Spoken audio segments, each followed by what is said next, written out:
আপনারা জানেন যে এস এম করোয়াদের প্রার্থিতার বিরোধিতা করে মডিফিকেশনে প্রেয়ার করেছিল। ওনারা বলেছিল যে এখানে এনকোয়ারি হওয়া উচিত যে উনি কি আসলেই এই নিষিদ্ধ সংগঠনের সাথে জড়িত ছিল কিনা। আমরা বলেছি সোশ্যাল মিডিয়ার কিছু স্পিরিয়াস ডকুমেন্টসের ভিত্তি করে এই আবেদন করার কোনো সুযোগ নাই এবং এখানে মডিফিকেশন চাওয়ার কোনো সুযোগ নেই। যেখানে মামলায় রুলই চলে না সেখানে কীভাবে মডিফিকেশন হবে। আদালত আমাদের এই সাবমিশন গ্রহণ করেছে এবং এই আসন্ন ডাকসু নির্বাচনে ফরহাদের নির্বাচন করবার কোনো বাধা রইল না। আপনারা জানেন যে এস এম করোয়াদের প্রার্থিতার বিরোধিতা করে একটি রিট পিটিশন দায়ের করা হয়েছিল।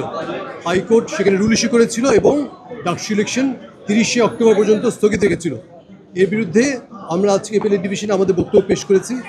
এখানে আমরা বলেছি যে যেই গ্রাউন্ডে ওনার প্রার্থীতে চ্যালেঞ্জ করা হয়েছে সেটা সঠিক নয়। বলা হয়েছিল যে উনি নিষিদ্ধ সংগঠন ছাত্র সংগঠনের সদস্য। আমরা দেখিয়েছি বিভিন্ন ডকুমেন্ট কোর্টের কাছে কোর্টের নজরে এনেছি এবং আমরা বলেছি যে আসলে কখনোই উনি কোনোদিন ওই নিষিদ্ধ সংগঠনের সাথে জড়িত ছিলেন না।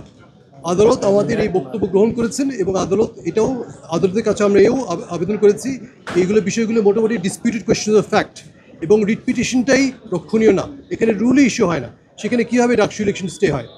আদালত আমাদের সাবমিশনগুলো অ্যাকসেপ্ট করে চেম্বার জাজ যে স্টে দিয়েছিল সেটাকে বহাল রেখেছে এবং বলেছে যে 30শে অক্টোবর পর্যন্ত এই স্টে বহাল থাকবে।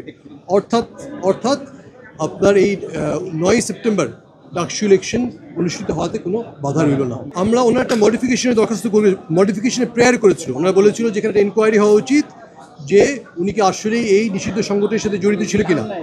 আমরা বলেছি যে শুধুমাত্র ফেসবুকের কিছু স্পিরিয়াস ডকুমেন্টসের উপর ভিত্তি করে ফেসবুকের কিছু সোশ্যাল মিডিয়ার কিছু স্পিরিয়াস ডকুমেন্টসের উপর ভিত্তি করে এই আবেদন করার কোনো সুযোগ নাই এবং এখানে মডিফিকেশন চাওয়ার কোনো সুযোগ নেই। যেখানে মামলায় রুলই চলে না সেখানে কীভাবে মডিফিকেশন হবে। আদালত আমাদের এই সাবমিশন গ্রহণ করেছে এবং এই আসন্ন ডাকসু নির্বাচনে ফরহাদের নির্বাচন করবার কোনো বাধা রইল না।